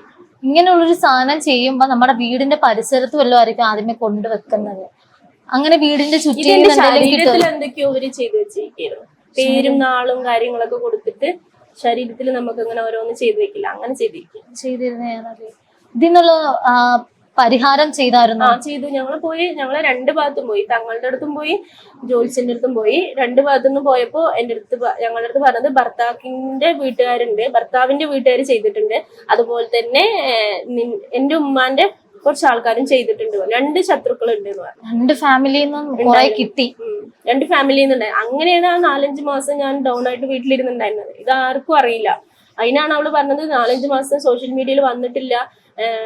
എങ്ങനെ എന്റെ മക്കളടക്കം ലീവ് എടുത്തിട്ട് എന്റെ അടുത്ത് വന്നിരിക്കുന്നു. കാരണം ഞാൻ മരിക്കാൻ പോണു. ഞാൻ കുറെ ഫസ്റ്റ് ഞാൻ കൈ മുറിച്ചു. അത് കഴിഞ്ഞിട്ട് പിന്നെയും ഈ ഡിപ്രഷൻ, ഈ മൂഡിൽ തന്നെ ഇരിക്കുന്നതുകൊണ്ട് ഞാൻ 15 ഉറക്കഗുളിക കഴിച്ചു. അങ്ങനെ ഞാൻ 3 ദിവസം തൃശ്ശൂർ മെഡിക്കൽ കോളേജിൽ ഹോസ്പിറ്റലിൽ അഡ്മിറ്റ് ആയിരുന്നു. ഒന്നുമില്ല, ഓർമ്മയില്ലാണ്ട് 3 ദിവസം എണീറ്റിട്ടേ ഇല്ല. അങ്ങനെയായിരുന്നു. അങ്ങനെ അത് കഴിച്ചിട്ടുണ്ട്. അങ്ങനെ 2-3 അറ്റംപ്റ്റ് കഴിഞ്ഞിട്ടുണ്ട്. ഇക്ക മരിച്ചതിന് ശേഷം ഈ ടെൻഷനും കാര്യങ്ങളും പിന്നെ ഇങ്ങനത്തെ ഓരോ സംഭവങ്ങൾ അവർ നമ്മുടെ ശരീരത്തിൽ എന്തൊക്കെ ആക്കിയിട്ട് എല്ലാവർക്കും വിശ്വാസമാവുമെന്ന് എനിക്കറിയില്ല. പക്ഷെ ഇത് എല്ലാവർക്കും ഫലിക്കുന്ന ഒരു സംഭവമാണ്. അങ്ങനെയൊക്കെ ചെയ്തിട്ടുണ്ടായിരുന്നു. അതിലാണ് ഞാൻ 4-5 മാസം ഡിപ്രഷൻ മൂഡിലിരുന്ന്. അങ്ങനെ പിന്നെ ഇതൊക്കെ മാറ്റിയെടുത്തപ്പോ എനിക്ക് പിന്നെ മൊത്തത്തില് മൈൻഡ് മാറി, എല്ലാം കൊണ്ട് മാറിയപ്പോ സൈക്കോളജിസ്റ്റിനെ കാണിച്ചു, തൃശ്ശൂർ തന്നെ. ഇപ്പോഴും കാണിച്ചുകൊണ്ടിരിക്കണ്ടേ. സൈക്കോളജിസ്റ്റിനെ കാണിച്ച് നമുക്ക് അവര് ക്ലാസ് ഒക്കെ തന്നു, നമ്മളോട് സംസാരിച്ചു, നമുക്ക് ട്രീറ്റ്മെന്റ് കാര്യങ്ങളൊക്കെ എടുത്തു. അങ്ങനെ ഇപ്പോഴാണ് റിക്കവർ ആയി വന്നത്. ഈ സൂക്ക് ചെയ്യാൻ ശ്രമിച്ച സമയത്ത് കുഞ്ഞുമോൻ ഷാരിഖിന്റെ ഷാരിഖ് കൈ മുറിക്കുന്ന ടൈമിലൊക്കെ ഞാൻ ഉറക്കത്തുനിന്ന് 2-3 മണിക്ക് പോയിട്ടാണ് ഇത് ചെയ്യണത്. അപ്പൊ ഈ ടൈമിലൊക്കെ ഷാരിഖ് ബാക്കിൽ എണിച്ചു വന്നിട്ട് നോക്കണൊക്കെ ഉണ്ടായിരുന്നു. ചെറിയ 2ാമത്തെ മോനാണ് കത്തി മേടിച്ചിട്ട് കളഞ്ഞത്. രാത്രി ഇപ്പൊ ആരാണ് ഹോസ്പിറ്റലിൽ കൊണ്ടുപോയത്? ഉമ്മ, മൂത്ത മോനും കൂടിയിട്ടാണ് കൊണ്ടുപോയത്. അവർക്കൊക്കെ ആ ഒരു പാലക്കാട് ജില്ലാ ഹോസ്പിറ്റലിലായിരുന്നു. അവസ്ഥ ഒന്ന് ആലോചിച്ച് നോക്കി. അപ്പൊ ഞാൻ ഒരുപാട് അനുഭവിച്ചിട്ടുണ്ട്. കാരണം ഇതൊക്കെ പച്ചയിൽ സ്റ്റിച്ചിട്ടതാണ്. 7 സ്റ്റിച്ച് പറഞ്ഞാല് പാലക്കാട് ജില്ലാ ഹോസ്പിറ്റൽ 50 സ്റ്റേറ്റിന്റേതാണല്ലോ. അപ്പൊ ഗവൺമെന്റ് ഹോസ്പിറ്റലാണല്ലോ ഇത് എടുക്കുക. ഫസ്റ്റ് ഇവർ പ്രൈവറ്റിൽ കൊണ്ടുപോയി, പ്രൈവറ്റിൽ എടുക്കില്ല എന്ന് കണ്ടപ്പോ നേരെ അങ്ങോട്ട് കൊണ്ടുപോയി. അങ്ങനെയൊക്കെ ഇത് മൊത്തത്തിൽ ഇതുണ്ട്. ഇവിടെ ഒരു കുഴിയാണ്, അത് നമ്മുടെ ഞരമ്പിന്റെ അടുത്ത് എത്തിയിട്ടുണ്ടായിരുന്നു. അത് എനിക്ക് ചെയ്ത് വെച്ചതിന്റെ ഒരു അബോധാവസ്ഥയിൽ ചെറിയൊരു കത്തി തട്ടിയാൽ നമുക്ക് വേദന അറിയില്ലേ, പക്ഷെ ഞാൻ ഈ ഒരു സംഭവം ചെയ്യുമ്പോ എനിക്ക് അതിന്റെ ഞാൻ ഒരുമാതിരി സൗണ്ട് ഇടുക എന്നല്ലാണ്ട് ഈ ഒരു സംഭവം വേദന ഒന്നും എനിക്കുണ്ടായിരുന്നില്ല. ഈ സൗണ്ട് എന്ന് പറയുന്നത് ഈ ഷെയ്ത്താന്റെ അട്ടഹാസിക്കുക എന്നൊക്കെ പറയില്ല, അങ്ങനെയൊക്കെയായിരുന്നു. ഈ ഒരു ഇൻസിഡന്റിന് ശേഷമാണ് ഇത്രയും മാറി ബോൾഡ് ആയത്. ഈ ഒരു സ്റ്റേജിന് കടന്ന് പുറത്ത് വന്നതിനാണ് ഈ ആൾക്കാർ. അതിനുശേഷമാണ് 4-5 മാസം കഴിഞ്ഞിട്ടാണ് പിന്നീട് എല്ലാവരും എന്നോട് വിളിച്ച് പറയാൻ തുടങ്ങി, ഷാജി നീ ഇനി സോഷ്യൽ മീഡിയയിൽ വരണം, നീ ബോൾഡ് ആവണം. എൻ്റെ അടുത്ത് പിന്നെ ഡോക്ടറും പറഞ്ഞു നീ കുറച്ചും കൂടി ബോൾഡ് ആവണം, നീ പുറത്തൊക്കെ പോകണം. ഞാൻ എവിടെയും പോയിട്ടുണ്ടായിരുന്നില്ല, പുറത്തൊക്കെ പോകണം, നീ കുറച്ചും കൂടി ഫ്രണ്ട്സുകളുടെ അടുത്തൊക്കെ സംസാരിക്കണം, എല്ലാ കാര്യങ്ങളും നീ ചെയ്യണം, കാരണം നിനക്ക് അങ്ങനത്തെ ഒരു ഡിപ്രഷൻ മോഡിലേക്ക് നീ പോയിരിക്കുകയാണല്ലോ, കാര്യങ്ങൾ. അപ്പൊ ഡോക്ടർ പറഞ്ഞു നീ കുറച്ചും കൂടി സോഷ്യൽ മീഡിയയിലും ബാക്കിയുള്ളതൊക്കെ നീ ആയി ആയിട്ടിരിക്കണം എന്ന് പറഞ്ഞിട്ടാണ് പിന്നെ ഞാൻ ഫോണൊന്നും എടുത്തിട്ടേ. പിന്നെ കുറേ ഇങ്ങനെ എൻ്റെ ഒരു ഫ്രണ്ട് ഉണ്ട്, എനിക്ക് ഇൻസ്റ്റഗ്രാമിലുള്ള പരിചയമുള്ള നല്ലൊരു ഫ്രണ്ട്, അവനാണ് അവനാണ് എനിക്ക് പറഞ്ഞത് ഷാജി, അവൻ എന്നെ എന്നും മോട്ടിവേഷൻ ചെയ്യും. കാരണം ഞാൻ ഡൗൺ ആയി അപ്പൊ അവൻ മോട്ടിവേഷൻ, അവൻ ഭയങ്കര ഒരു ഫ്രണ്ടാണ്. അപ്പൊ അവൻ എനിക്ക് വിളിച്ചിട്ട് പറഞ്ഞു നീ ഒരിക്കലും തളരരുത്. ഞാൻ അവൻ്റെ അടുത്ത് ഈ കാര്യങ്ങളൊക്കെ പറഞ്ഞിട്ടുണ്ടായിരുന്നു. അപ്പൊ അവൻ പറഞ്ഞു നീ ഒരിക്കലും തളരരുത്, നീ മുന്നോട്ട് വരണം. അങ്ങനെ അവൻ പറഞ്ഞതിന് ശേഷമാണ് ഞാൻ വീഡിയോ വീണ്ടും ഇടാൻ തുടങ്ങിയത്, വീണ്ടും സോഷ്യൽ മീഡിയയിൽ ആക്റ്റീവ് ആയത്. അതിന് ശേഷമാണ് ഈ 4-5 മാസം ഞാൻ ഇടാൻ തുടങ്ങിയപ്പോഴാണ് എനിക്ക് റീച്ച് കൂടിയത്. എനിക്ക് ഒരുപാട് അനുഭവങ്ങളുണ്ട്. ഇപ്പൊ ഇവര് പറയുന്ന പോലെ അല്ല എന്റെ ലൈഫ്. ഇവര് പറയുന്നുണ്ടല്ലോ എനിക്ക് അഹങ്കാരമാണ്, ഞാൻ ഒരു പെണ്ണ് അനുഭവിക്കുന്നതിലും കൂടുതൽ അനുഭവിച്ച ഒരാളാണ് ഞാൻ. എന്തെല്ലാം മരണത്തിന്റെ വക്കിൽ പോയിട്ട് ഞാൻ തിരിച്ചു വന്ന ഒരാളാണ്. അത്രയും ഞാൻ പിന്നെ എന്റെ മക്കളെ ഓർത്തിട്ടാണ് ഇപ്പോഴും ഞാൻ ജീവിച്ചുകൊണ്ടിരിക്കുന്നത്. എനിക്കിപ്പോ ജീവിക്കണം ഇത്ര സന്തോഷമായിട്ട് അല്ലെങ്കിൽ ഹാപ്പി ആയിട്ട് എനിക്ക് ഇടയ്ക്കിടയ്ക്ക് ചിലപ്പോൾ തോന്നാറുണ്ട് എന്തിനീ ഈ ലൈഫ് മടുത്തു എന്നൊക്കെ എനിക്ക് ചിലപ്പോൾ തോന്നാറുണ്ട്. ഞാൻ ഇപ്പൊ കല്യാണം കഴിച്ചവൻ്റെ അടുത്ത് തന്നെ പറയും, ഈ മെസ്സേജ് കമന്റുകളും കാര്യങ്ങളൊക്കെ കാണുമ്പോൾ ഞാൻ അവനോട് പറയും മടുത്തു ജീവിതം, എന്തിനീ ഈ ലൈഫ് എന്നൊക്കെ പറയുമ്പോൾ അവൻ പറയും നീ എന്തിനാ അത് മൈൻഡ് ആക്കണത്, ഞാൻ ഇല്ലേ കൂടെ, നീ എന്തിനാ മൈൻഡ് ആക്കേണ്ട ആവശ്യമില്ല എന്ന് പറയുന്നത്. അങ്ങനെ ആ ഒരു സപ്പോർട്ടിന് നമുക്കൊരാളുള്ളതാണ് നമ്മൾ നോക്കുന്നത്. അല്ലാണ്ട് ഇവര് പറയുന്ന പോലെ നമുക്ക് എന്താണ് വികാരം കൂടി കാമഭ്രാന്താണ് അവൾക്ക്, അങ്ങനെയൊക്കെ ഓരോരുത്തർ പറയുന്നുണ്ട്, അങ്ങനെ പലതും പറയുന്നുണ്ട് ആൾക്കാര്. അപ്പൊ അതാണ്. മക്കൾ എപ്പോഴെങ്കിലും ഷാരിക്കായാലും ഇളയ കുഞ്ഞല്ലേ ഷാരിക്ക് പറഞ്ഞിട്ടുണ്ടോ ഉപ്പായെ കാണണം, ഉപ്പ ഉണ്ടായിരുന്നെങ്കിൽ എനിക്ക് അങ്ങനെ ചെയ്ത് തന്നെ ഇങ്ങനെ ചെയ്ത് തന്നേന്നൊക്കെ? അവന് ഉപ്പാനായിട്ട് കൂടുതൽ അറ്റാച്ച്മെന്റ്, എന്നായിട്ടാണ് അറ്റാച്ച്മെന്റ് കൂടുതൽ. ബാക്കിയുള്ള മക്കള് എപ്പോഴും ഉപ്പാന്റെ സംസാരം തന്നെയാണ്, എല്ലാം ഉപ്പാന്റെ കാര്യങ്ങൾ. ഉപ്പ ഉണ്ടെങ്കിൽ ഇങ്ങനെ, ഉപ്പ ഉണ്ടെങ്കിൽ അങ്ങനെ എന്നൊക്കെ പറയും. നമ്മൾ പോണ സ്ഥലങ്ങളിലൊക്കെ ഇവിടെ നമ്മൾ ഉപ്പാനായിട്ട് പോയിട്ടില്ല എന്നൊക്കെ പറയും. അവരിപ്പോഴും ആ ഉപ്പാന്റെ സ്ഥാനത്ത് അവർക്ക് വേറെ ഒരാളിനെ കൊണ്ടുവരാൻ പറ്റില്ല. ഉപ്പാന്റെ മരണം അവര് എങ്ങനായിരുന്നു ഇപ്പോഴും ഉപ്പാനെ കുറിച്ച് പറയുമ്പോൾ അവർക്ക് സങ്കടമാണ്. കാരണം അവര് ആ മനസ്സിൽ അവര് ഇപ്പോഴും അത് അക്സെപ്റ്റ് ചെയ്തിട്ടില്ല. കാരണം ഉപ്പാന്റെ ഓർമ്മകളിലാണ് ഇപ്പോഴും അവര് ജീവിക്കുന്നത്. അതായത് ആദ്യത്തെ ഹസ്ബൻഡ് മരിക്കുന്നതിന്റെ അന്നത്തെ ദിവസം വഴക്കുണ്ടാക്കിയായിരുന്നു, അത് നിങ്ങൾ തമ്മിൽ എന്തെങ്കിലും ഒരു ഞാൻ പറഞ്ഞില്ല ആ പ്രശ്നത്തിന്റെ പേരിൽ ഞാൻ അല്ല അന്നത്തെ ദിവസം ഉണ്ടായിരുന്നു, മരിക്കുന്ന ദിവസം ഒരു കുഴപ്പമില്ലായിരുന്നു, നിങ്ങൾ രാവിലെ വിളിച്ചും സംസാരിച്ചും ഒക്കെയാണ് ഇരുന്നത്. അതിന് മുമ്പെയാണ് ഈ ഒരു പ്രശ്നം പറഞ്ഞ് വഴക്കുണ്ടായത്. ഒരു സ്ത്രീ കാരണം ജീവിതം ഒരാളുടെ ജീവൻ പോയി. അത് എന്താ പറയാ, അത് ഞാൻ അത്ര ഗൗരവമാക്കി എടുത്തിട്ടുണ്ടായിരുന്നു. അവൾ എന്നെ ബ്ലോക്ക് ചെയ്തിട്ടാണ് ഈ കാര്യങ്ങൾ എന്റെ ഫ്രണ്ട്സുകൾക്ക് അയച്ചിട്ടുണ്ടായിരുന്നു. എന്നെ അവള് ബ്ലോക്ക് ചെയ്തിട്ടു. എന്റെ ഇക്കാക്കും എന്റെ 1-2 ഫ്രണ്ട്സുകൾക്കും ഇവള് ഇതേപോലെ മെസ്സേജ് അയച്ചിട്ടുണ്ടായിരുന്നു, ഷാജിദ ഇങ്ങനെയാണെന്നൊക്കെ പറഞ്ഞിട്ട്. ആ ഒരു വ്യക്തി സ്ത്രീ അവളിപ്പോ ഇത് കാണുന്നുണ്ടെങ്കിൽ എനിക്ക് അവളോട് പറയാനുള്ളതാണ്, ഒരു ലൈഫാണ് അവള് തകർത്തത്. കാരണം ഒരു പെണ്ണിന്റെ ജീവിതം, അവളുടെ 5 മക്കളുടെ ജീവിതമാണ് അവള് തകർത്തത്. കാരണം അവളോട് എന്ത് ദ്രോഹം ചെയ്തിട്ട് അവളിങ്ങനെ ചെയ്തെന്ന് എനിക്കറിയില്ല. അറിയണ ആളായാലും അറിയാത്ത ആളായാലും അവള് ചെയ്തത് പൊറുക്കാൻ പറ്റാത്ത തെറ്റാണ്. അതിനുള്ളത് അവൾ അനുഭവിക്കും, അത്ര എനിക്ക് പറയാനുള്ളൂ. എന്റെ മക്കള് എന്നെയും കണ്ണീര് കുടിപ്പിച്ചതിന് അവൾ അനുഭവിക്കും. ഈ ഒരു സ്ത്രീ ആ രണ്ടാമത്തെ ഹസ്ബൻഡിന്റെ അക്കൗണ്ട് കണ്ടുപിടിച്ച് ഇങ്ങനെ ഒരു മെസ്സേജ് അയച്ചാലും അവനിക്കത് ഇതാക്കില്ല. അവന് അങ്ങനെയുള്ള മെസ്സേജസ്, കാരണം അവൻ്റെ അടുത്ത് ഈ കാര്യങ്ങളൊക്കെ ഞാൻ പറഞ്ഞിട്ടുണ്ടല്ലോ. അവൻ കുറച്ച് ഇപ്പോഴത്തെ ജനറേഷൻ ആണല്ലോ, അതുകൊണ്ട് അവർക്ക് കുറച്ച് മനസ്സിലാക്കാൻ പറ്റില്ല. പുള്ളിയും പറ്റി നെഗറ്റീവ് വരുന്നുണ്ട്, പുള്ളി ആന്റി ലവർ ആണ്, പ്രായം കൂടിയവരോടാണ് താല്പര്യം. അല്ല അങ്ങനെയല്ല ഞാൻ പറഞ്ഞത്. അത് ഞാൻ എന്നോട്ട് കുറച്ച് ചെക്കന്മാര് എന്നിട്ട് പറഞ്ഞാൽ എൻ്റെ ഒരു ഫാമിലി കുറച്ച് ആൾക്കാരൊക്കെ, അതുപോലെ തന്നെ എന്റെ ഫ്രണ്ട്സുകളൊക്കെ പറയലുണ്ട് ഇപ്പോഴത്തെ ഇതിനെക്കാട്ടിയും കല്യാണം കഴിക്കുന്നത് കുറച്ച് ഏജ്ഡ് ആയിട്ടുള്ള പെൺകുട്ടികളെ കല്യാണം കഴിക്കുന്നത് നല്ലത് എന്ന് പറയണ്ട. ആ ഒരു രീതിയിൽ ഞാൻ പറഞ്ഞ, അല്ലാണ്ട് അവനെ ഞാൻ ഇതായിട്ട് പറഞ്ഞതല്ല. പറഞ്ഞല്ല നെഗറ്റീവായിട്ട് കമന്റ്സ് ഇടുന്നവരുണ്ട്. ഇത്തവണ വീഡിയോയ്ക്ക് വേണ്ടി നോക്കിയിരിക്കും, ഇത് ഒരു കാരണം കിട്ടാൻ വേണ്ടി, വായിന്ന് വരുന്നത് ക്യാച്ച് ചെയ്യാൻ വേണ്ടി. അപ്പം അവര് പറഞ്ഞിട്ടുണ്ട്, ഈ ഒരു പുള്ളി, ഈ ഒരു ഇപ്പോഴത്തെ ഹസ്ബൻഡ് ആന്റി ലവർ ആണ്, അവന് താല്പര്യം കൂടുതലും സ്ത്രീകളോടാണ്, വലിയ പ്രായമുള്ള സ്ത്രീകളോടാണ് എന്നൊക്കെ പറയുമ്പോ പുള്ളിക്ക് ഇതൊക്കെ എങ്ങനെയായിരുന്നു? അടുത്ത് വന്ന് പറയുമായിരുന്നു, നിന്നെ കുറിച്ച് മാത്രമല്ല എന്നെ പറ്റിയും പറയുന്നുണ്ട് ആൾക്കാര്. ഇല്ല, അവനിക്ക് അങ്ങനത്തെ പരാതികളൊന്നുമില്ല. പരാതിയൊന്നുമില്ല. നെഗറ്റീവ് അവൻ എന്നെ സ്നേഹിച്ചതെന്ന് വെച്ചാല് അവൻ എന്നെ ഒരു പ്രായം നോക്കിയിട്ടല്ല അവൻ എന്നെ സ്നേഹിച്ചത്. അവൻ എന്റെ മനസ്സ് കണ്ടിട്ടും അവൻ എന്റെ സങ്കടം കണ്ടിട്ടാണ് അവൻ എന്നെ സ്നേഹിച്ചത്. അല്ലാണ്ട് ഒരിക്കലും അവൻ എന്റെ പ്രായത്തിന് നോക്കിയിട്ടോ അല്ലെങ്കിൽ എന്റെ ശരീരം നോക്കിയിട്ടോ അങ്ങനെ നല്ല സ്നേഹിച്ചത്. അത്ര എനിക്ക് പറയാം. എന്റെ സങ്കടം, എന്റെ മക്കളുടെ സങ്കടം ഒക്കെ കണ്ടിട്ടാണ് അവൻ. അത് ഞാൻ പറഞ്ഞത്, ഞാൻ ഒരു സാഡ് ആയിട്ടുള്ള സ്റ്റോറി ഇട്ടതിനാണ് അവൻ എനിക്ക് തിരിച്ച് മെസ്സേജ് ഇട്ടത്. അതിന്നാണ് ഞങ്ങളുടെ ബന്ധം തുടങ്ങുന്നത്. അപ്പൊ അതുകൊണ്ട് അവന് അങ്ങനെ പറയുന്നതില് അവനിക്കും പ്രശ്നമില്ല, എനിക്കും പ്രശ്നമില്ല. ഈ ഒരു ചെറിയ ചെക്കൻ പറയാലോ. ഈ ഒരു ചെറിയ ചെക്കന്റെ ആലോചന വന്നപ്പം ഇത്താക്ക് തോന്നിയായിരുന്നോ ചെറിയ ചെക്കനാണ്, വേണ്ട, അനിയന്റെ പ്രായമേ ഉള്ളൂ? ഞാൻ അവനോട് പറഞ്ഞിട്ടുണ്ട്. എന്താ പറഞ്ഞത്? എനിക്ക് എന്റെ എന്താ പറയാ നല്ല പ്രായം കമ്മിയാണ്, നിനക്ക് വേറെ പണിയൊന്നും ഇല്ലേ, നീ എന്തിനാ എന്നെ ഇതാക്കണത്, അങ്ങനെയൊക്കെ ഞാൻ അവനോട് ചോദിച്ചു.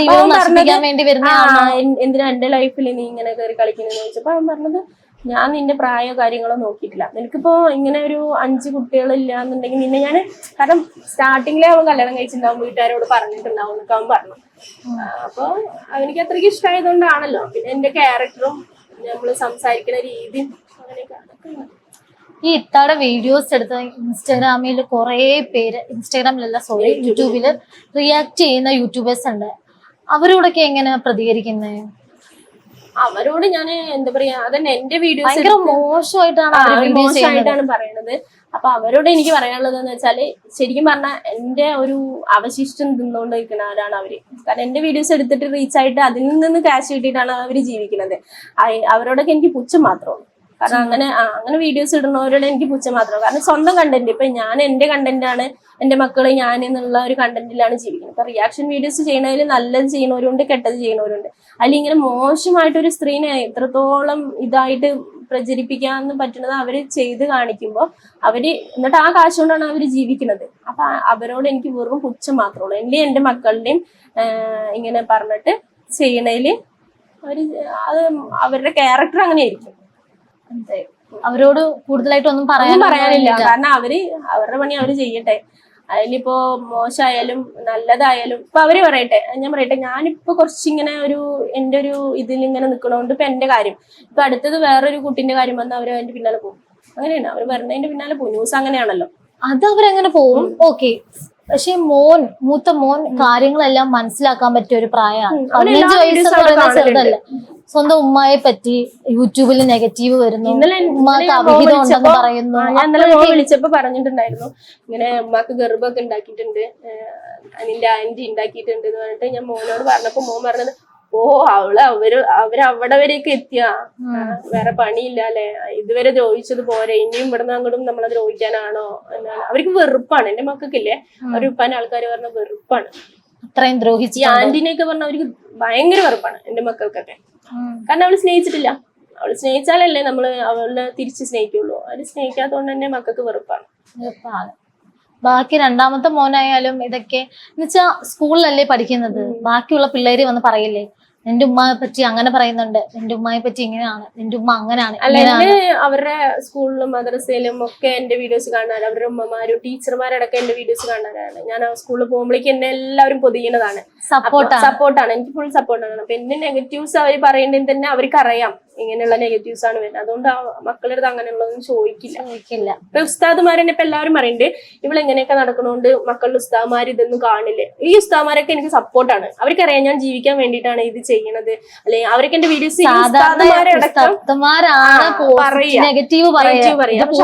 ഉസ്താദുമാരടക്കം എന്റെ വീഡിയോസ് കണ്ട് എനിക്ക് സപ്പോർട്ട് ചെയ്തിട്ട് അവരുടെ എല്ലാ ഉസ്താദുമാരും എനിക്ക് വിളിക്കലുണ്ട്, സംസാരിക്കലുണ്ട്, ആ വീഡിയോ നന്നായിട്ടുണ്ട്, ഈ വീഡിയോ നന്നായിട്ടുണ്ട് എന്നൊക്കെ എനിക്ക് പറയുന്നുണ്ട്. അതെ അപ്പൊ ഈ പറയും ജനങ്ങളോട് എനിക്ക് പറയാനുള്ളത്, ഈ നിങ്ങൾ പറയണ്ടല്ലോ അവര് ദർസില പഠിക്കുന്ന മദർസയില അങ്ങനെയാണ് അവരുടെ ഉസ്താദ്മാരൊക്കെ എന്താ വിചാരിക്കുക എന്നൊക്കെ പറയുന്നവർക്ക് എനിക്ക് പറയാനുള്ളത്, അവരൊന്നും വിചാരിക്കില്ല. നിങ്ങൾ മോശം വിചാരിക്കുന്ന പോലെ ഈ പറയുന്ന ഉസ്താദ്മാർക്ക് ബുദ്ധി ഇല്ലാത്തവരൊന്നല്ല. അവർക്കറിയാം ഞാൻ ജീവിക്കാൻ വേണ്ടി കഷ്ടപ്പെടുന്ന ഒരു സ്ത്രീയാണ്. അപ്പൊ അവര് മുന്നോട്ട് എങ്ങനെ വേണമെങ്കിലും പോയിക്കോട്ടെ എന്നുള്ള ഒരു ചിന്ത ഉള്ള ആൾക്കാരാണ്. ആദ്യമേക്ക് ഫുൾ പോസിറ്റീവ് ആയിരുന്നു, യൂട്യൂബിൽ കമന്റ് ആദ്യമേക്ക് പോസിറ്റീവ് എന്ന് പറഞ്ഞാൽ നമ്മൾ സാധാപത്തിന്റെ രൂപത്തിൽ നിന്നുകൊണ്ട് അവരെല്ലാം പോസിറ്റീവായിട്ട് അങ്ങനെ പറയുണ്ടായിരുന്നു. പിന്നെ അത് നെഗറ്റീവായിട്ട് വന്നു. കാരണം ഇവള് സാധാപത്തിന്റെ രീതിയിൽ ഇവള് പൈസ ഉണ്ടാക്കണം എന്നൊക്കെയുള്ള ഒരു സംഭവമൊക്കെ വന്നിട്ടുണ്ടായിരുന്നു. ആൾക്കാരെ തട്ടിച്ച് പൈസ വന്നിട്ടുണ്ടായിരുന്നു. ഇവള് പറ്റിച്ച് കണ്ണീര് കൊണ്ട് പൈസ ഉണ്ടാക്കണം എന്നൊക്കെ വന്നിട്ടുണ്ടായിരുന്നു. അങ്ങനെയൊക്കെ ചെയ്തിട്ടുണ്ടോ? അങ്ങനെയൊക്കെ ചെയ്യേണ്ട ആവശ്യമില്ല. എനിക്ക് പറയാ, ഞാൻ സത്യം പറഞ്ഞാല് ആൾക്കാരുടെ മുന്നിൽ കൈനീട്ടിട്ടൊന്നല്ല ഞാൻ ജീവിച്ചത്. എനിക്ക് ഈ സർജറിക്ക് വേണ്ടിയിട്ട് ഞാൻ പറഞ്ഞത് തന്നെ, അതും എന്റെ സബ്സ്ക്രൈബേഴ്സ് എന്നോട് വിളിച്ചിട്ട് ഷാജി നീ ഇങ്ങനെ ഒരു വീഡിയോ ചെയ്യും, എല്ലാവരും നിന്നെ സഹായിക്കാൻ റെഡി ആണെന്ന് പറഞ്ഞിട്ടാണ് ഞാൻ വീഡിയോ ചെയ്തത്. ആ വീഡിയോ ആ സർജറി കഴിഞ്ഞ നാട്ടില് ഞാൻ വീട്ടിലെത്തിയതിന് ശേഷം വീട്ടിലെത്തിയ ശേഷം തന്നെ ഞാൻ പറഞ്ഞു, ഇനി എനിക്ക് പൈസ ആരും അയക്കരുത്, വീഡിയോസ് കാരണം എന്റെ സർജറി കഴിഞ്ഞു എന്ന് പറഞ്ഞിട്ട് ഞാൻ പറഞ്ഞിട്ടുണ്ടായിരുന്നു. കുഴപ്പമൊന്നുമില്ലായിരുന്നു. എനിക്ക് ഇനി ആരും പൈസ അയക്കണ്ട എന്ന് പറഞ്ഞിട്ട് ഞാൻ പറഞ്ഞിട്ടുണ്ടായിരുന്നു. എന്നിട്ടും പൈസ അയക്കുന്നുണ്ടായിരുന്നു അതുണ്ടായിരുന്നു. അത് എന്റെ മക്കൾക്ക് വേണ്ടിട്ട് അയക്കണ്ടായിരുന്നു. കുഞ്ഞുമക്കൾക്ക് അത് വാങ്ങിച്ചു കൊടുക്കുക, ഇത് വാങ്ങിച്ചു കൊടുക്കുക, അവർക്ക് സൈക്കിൾ വാങ്ങിച്ചു കൊടുക്കുക, ഇവന്റെ ഏട്ടന് സൈക്കിൾ വാങ്ങിച്ചു കൊടുക്കുന്നതൊക്കെ അയക്കണ്ടായിരുന്നു. വീഡിയോയിൽ പറഞ്ഞിട്ടുണ്ടായിരുന്നു ഇനി ആരും പൈസ അയക്കണ്ട പറഞ്ഞിട്ടുണ്ട്. ഞാൻ നമ്പർ ഉണ്ടല്ലോ കിടക്കുന്നുണ്ടല്ലോ. ഞാൻ ഇനി എന്റെ അക്കൗണ്ട്, പിന്നെ ഞാൻ എന്റെ അക്കൗണ്ട് നമ്പറും എന്റെ അഡ്രസ്സ് ഒക്കെ ഇട്ടിരിക്കുന്നത് എന്താന്ന് വെച്ചാല്, കൊളാബ് അല്ലെങ്കിൽ പ്രൊമോഷൻ വർക്കൊക്കെ വരുമ്പോ ചില ആൾക്കാർക്ക് മെയില് വഴി അയക്കാൻ അറിയാത്തവരുണ്ടാവുമല്ലോ, അവർക്ക് വേണ്ടിയിട്ടാണ് ഞാൻ അത് അവിടെ ഇട്ടിരിക്കുന്നത്. അപ്പൊ അവര് അതൊന്ന് പെട്ടെന്ന് എടുത്ത് വിളിക്കാൻ പറ്റും അവർക്ക്. ഞാൻ ഒരു കമ്മ്യൂണിറ്റി പോസ്റ്റിൽ എന്റെ നമ്പർ ഇട്ടാലും പെട്ടെന്ന് അതിന്നാണ് എനിക്ക് കുറെ പ്രൊമോഷൻസ് ഒക്കെ വന്നത്. അപ്പൊ അറിയാത്ത ആൾക്കാർക്ക് മെയിൽ അയക്കാൻ അറിയാത്ത ആൾക്കാർക്ക് അങ്ങനെ വിളിക്കാലോ, അതിന് വേണ്ടിയിട്ടാണ് അത് ഇട്ടിരിക്കുന്നത്. അല്ലാണ്ട് പൈസ അയക്കാൻ വേണ്ടിയിട്ട് ഒരിക്കലും ഞാൻ ഇട്ടില്ല. അങ്ങനെ വിളിക്കുന്നവരും ഇപ്പൊ എനിക്ക് പൈസ അയക്കുന്നവരും വിളിച്ച് ചോദിക്കും, ഷാജി ഞങ്ങൾ ഇങ്ങനെ ഒരു സംഭവം ഉണ്ടിട്ട് അത് ചെയ്യട്ടെ എന്ന് ചോദിച്ചിട്ടാണ് എനിക്ക് അയക്കുള്ളൂ. ഇനിയും മുമ്പോട്ട് ഇതേപോലെ തന്നെ ബോൾഡായിട്ട് പോവാ, നെഗറ്റീവ് കമന്റ്സ് എല്ലാം മൈൻഡ് ചെയ്യാതിരിക്കുക, വീഡിയോസ് ചെയ്യുക, നല്ലപോലെ ജീവിക്കട്ടെ.